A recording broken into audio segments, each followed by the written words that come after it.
I want you to imagine a teenage boy who lives an ordinary life. You got it? Okay, good. Now, in his high school, there's an asshole jock who bullies him every now and then. But more importantly, one day something out of the ordinary finally happens to them. A rare accident that grants him powers, something that will change his life forever, but also gives him responsibilities, because with great power comes great respect. comes great responsibility. But because of that great responsibility that's been placed on his back, he must balance his two separate lives. Now imagine that same teenage boy who is now turned into a superhero, talking non-stop during his fights with a bunch of quips, a lot of them being bad with a few good ones sprinkled in there. Oh yeah, and while I'm at it, imagine that same teenage boy having an arch nemesis that is a filthy rich guy with an unhealthy obsession who also wouldn't mind having him as his own son. Damn, that last bit sounded pretty specific. But anyway, if you were thinking Danny Phantom, you'd be right. What, were you seriously thinking of someone else?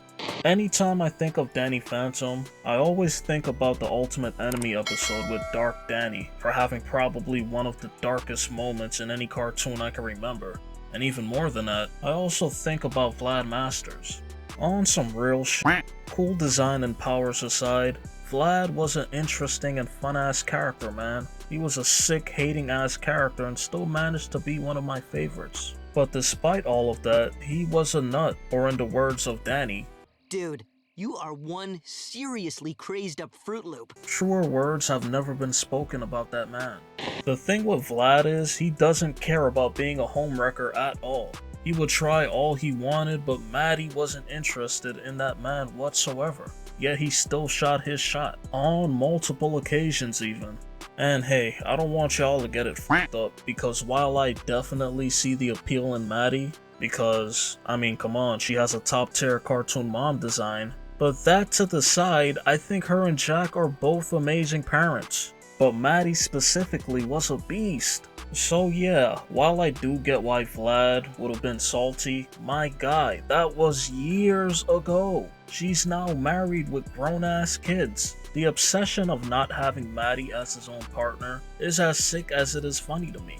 Since college, my guy went on to be a multi-billionaire. And on top of that, he's a pretty powerful ghost. He could literally be the playboy billionaire and get almost any woman he wants, but he's still stuck on his college crush. I imagine having anything you want because of your endless resources, but not being able to have the one thing you truly want to be beyond frustrating. But at some point, you gotta cut your losses and move the hell on. The sad truth about all of this is I know a lot of y'all are Vlad. That guy or girl that you're waiting for to call you back isn't gonna call you back.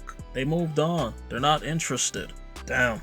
That sounds like a bit of projection on my part. Anyway, I'm sorry, I shouldn't have shot at y'all like that. A real quick side note, but I find it funny how despite being a bit goof, and is also built like a big brute, Jack is the brains of the operation, making most of the tech that seems to be failures but actually aren't. Back off, she's a minor!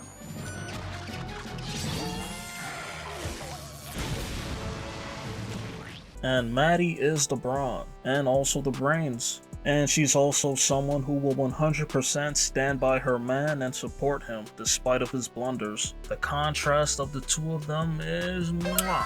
Hell, even Jazz is a great older sister. Really, this whole family is pretty damn lovable. But I'm not gonna get into all of that.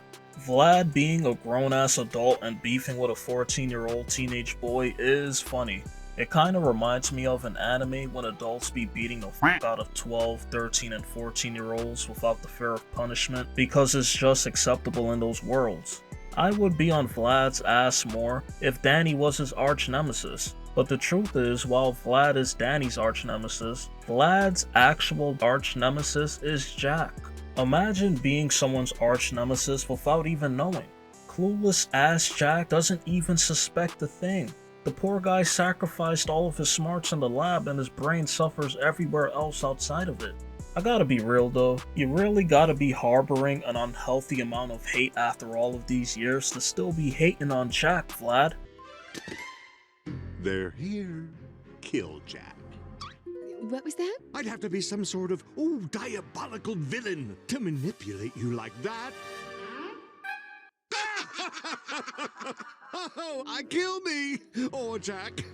But to shoot him some bail, Jack's foolishness did cause Vlad to get blasted in the face, with no warm rag to clean up afterwards. If my friend pumped a fresh load of cartoon energy in my face and gave me radioactive acne, I might not be on the best of terms with them either.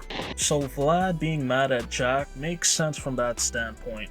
On the other hand though, while Vlad might have needed to recover for years, it's not like having the side effect of being able to turn into a powerful ghost as something to be down about. But then again, yeah, if I'm Vlad, it still might be Jack. I would be lying if I said I rewatched this entire show from top to bottom, but I don't remember there being any mention of what happens to half-ghost hybrids. Like if Vlad or Danny died, what would happen to their ghost half? Wait, no bullshit. Why is Vlad's ghost kinda jacked like he's been doing nothing but back day as a ghost? Because those fucking lats are insane for his build with those skinny ass legs. Why is his ghost form built like this? I don't even know why I'm pointing this out. He already has a Dracula design and lives in a castle. I've had far more important matters to tend to. My Maddie upgrade, for instance. Right, dear? Whatever you say, Vlad, my brilliant and ingenious lamb chop. I love what you've done with your fangs. What do them teeth do, Vlad? Huh? What do them teeth do? Them shits are just there for decoration. Anyway, assuming Danny and Vlad are still mortal, Jack's accident took years away from Vlad, billionaire or not, so I'll give that to him. But the obsession is a lot. It is funny how Maddie just never straight up told Jack that Vlad is extra thirsty for her. Like, I know it wasn't intended, but she really had Jack out there looking like a big ass idiot. And I mean more so than he usually is, because still being friendly with someone who clearly wants to be with your wife is a little nutty. Yeah, Maddie did not have to have Jack looking like that, man. No lie, a lot of women really do protect our egos. They know a good amount of us can't handle that shit. But I'm also not gonna get into that either. It's crazy how Vlad would drink her gem sweat and claim it tastes like nectar from heaven's gardens. What? Too excessive? How about having a picture of her on standby in a pocket close to his chest? What? Not too bad, you say? Okay then, how about poisoning minors and manipulating another minor into doing a favor for him? What? You say that's not too bad either? Well, how about making a computer program and holograms of Maddie, or even naming his cat after her? What? Weird but not too crazy? Alright.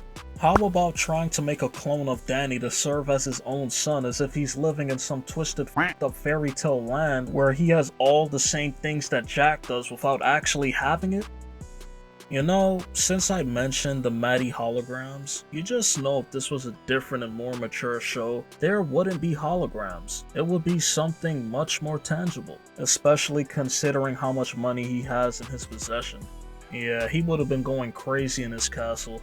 Vlad is a sick, sick man. I'm not gonna lie to y'all. Getting ghost powers didn't do that to him. This was always a part of him. Vlad getting ghost powers only exacerbated who he truly was. A part of Vlad that I absolutely loved was just how petty he could be. In an episode where Danny sent the paranormal feds to his home and they destroyed it after Vlad just had it finished being made, the two of them go back and forth for a bit before Vlad decides to be the mayor of Danny's hometown. Vlad was pretty much like, it's not about you blowing up my home, Daniel. It's about sending a message. It's about making your life miserable. Hell, he has the money and time to do it, so why not? I will say though, he would have been a real devious son of a bitch in Phantom Planet when after he revealed his own identity of being a ghost, if he would have immediately snitched on Danny as well. In general, I never understand when a villain just straight up never reveals the hero's identity. And I mean like in situations like this, if Vlad was gonna reveal himself right there, Danny can't do shit to stop him. The only reason Danny never snitched on Vlad was so that Vlad would never snitch on him. So with Vlad just willingly outing himself, he could have just outed Danny as well. I do get why that didn't happen, but it's still funny to think about. Something else that's funny about Danny's and Vlad's relationship is that Danny really lets Vlad talk crazy about his father right in his face. Plasmius, what are you doing here? Well, let's see. Your father looks like a fool. So you hired these idiots? Every idiot except your father. He's a free idiot. Renounce your idiot father. Vlad's always calling Jack an idiot and a moron, and Danny just lets him get that shit off. I couldn't have been Danny, cause I would have whooped Vlad's ass. Nah, I'm kidding. Vlad would have just straight up beat the shit out of me. Now, as sick of a man that Vlad is, he isn't too evil. Not like Dark Danny anyway. You see, when you've been a hero for long enough, you're bound to have an alternate or a future version of yourself show up one way or another. Hey man, those are the rules, I don't make them. Dark Danny, from his voice actor to his demeanor to the drip, was all on 100.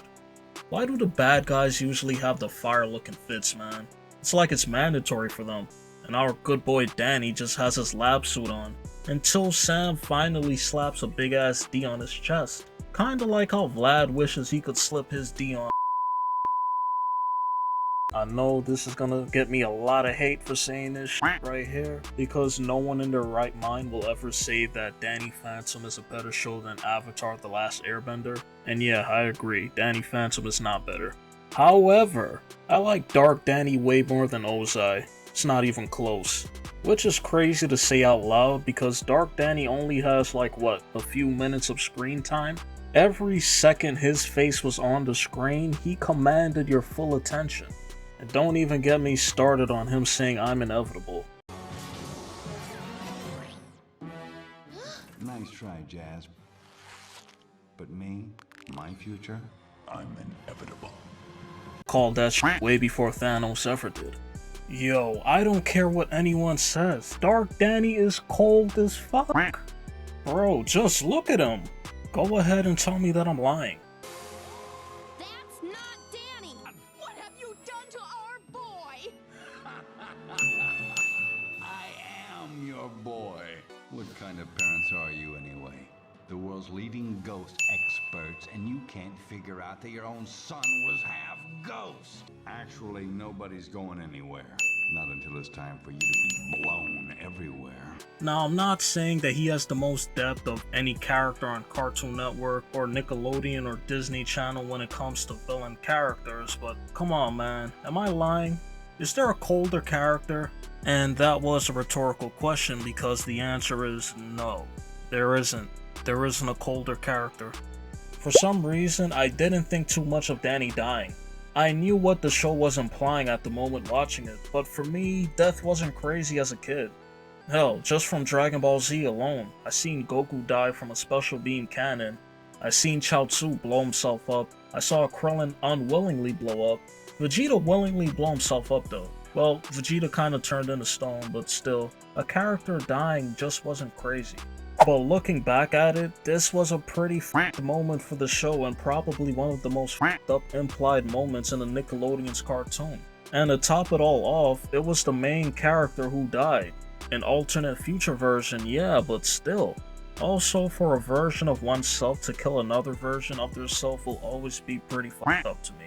I do have a question concerning this special episode. If Vlad removed the ghost half of Danny, and that same ghost half of Danny removed the ghost half of Vlad, and fused together, why the hell does Dark Danny age? Ghosts age in this world? What kind of shit is that? And no, I'm not complaining, because Dark Danny's design is dope as hell. The same question extends to the future designs of Danny's rogue gallery as well. Box ghost looking buff from prison workouts, found the Ghost Zone's #1 ice cream spot. I'm not sure how they all look drastically different. I imagine that there's some logical headcanon explanation for this, so let me know down below. Oh yeah, how the hell did the Box Ghost and the Lunch Lady Ghost have a kid together? How? How? What did that even look like? Actually thinking about it though, that might be the least painful birth ever. Since they're ghosts, they just gotta phase the little f***er out within what, 2 seconds? Jokes aside, these are the least ghostly ghosts I've seen in any piece of media. Getting back on track though, Dark Danny is the most evil character in the show. even more than Vlad, who was the main antagonist. See, as sick as Vlad was, not even he wanted to kill Jack, and definitely not Maddie. Vlad is petty enough to want Jack to be alive so that he could witness him and Maddie living a separate life and leaving Jack in a void of depression. And on top of that, in the ultimate enemy, after Danny's family dies along with Sam and Tucker, Danny has nowhere else to go to but to Vlad. Vlad ends up taking him in when he really doesn't have to. Hell, maybe the loss of Jack and Maddie cured Vlad of his sick head. Anyway, he goes through with giving Danny his wish of removing his emotions because of the pain. Dark Danny, on the other hand, is like, "F it, I need to make sure I exist. So let me kill my family and friends so that my younger self can feel what I felt before, and so that he could become me." Even Vlad had human emotions. Dark Danny, on the other hand, is just cold, man. And I feel like it's such a stark contrast to the other ghosts that Danny has gone up against. I don't feel like the reoccurring ghosts are necessarily evil. They have issues that maybe once upon a time ago a little bit of therapy might have helped, but to me they're more mischievous than evil. Dark Danny is just straight up evil. A Nickelodeon cartoon character willingly allowing their former family and friends to die in an explosion is diabolical. But hey, I tend to see the grain characters more often than not, so take what I'm saying with a grain of salt. Before I end this video, I gotta get this out of the way, but no lie, that ghostly wail was only dope when Dark Danny was doing it. I swear, it was only this effective in this particular episode opposed to others. Danny used that shit against Vlad, and my guy got up instantly. Weak as f***. It's kinda like when a bad guy finally joins the good guy team and he's just not as strong as he was previously. It's kinda like this right here. When the power was used for evil, it seemed way more destructive. Anyway, with all of that being said, what are some moments in the Little Kitty shows that you guys think might have been even darker? Feel free to let me know down below.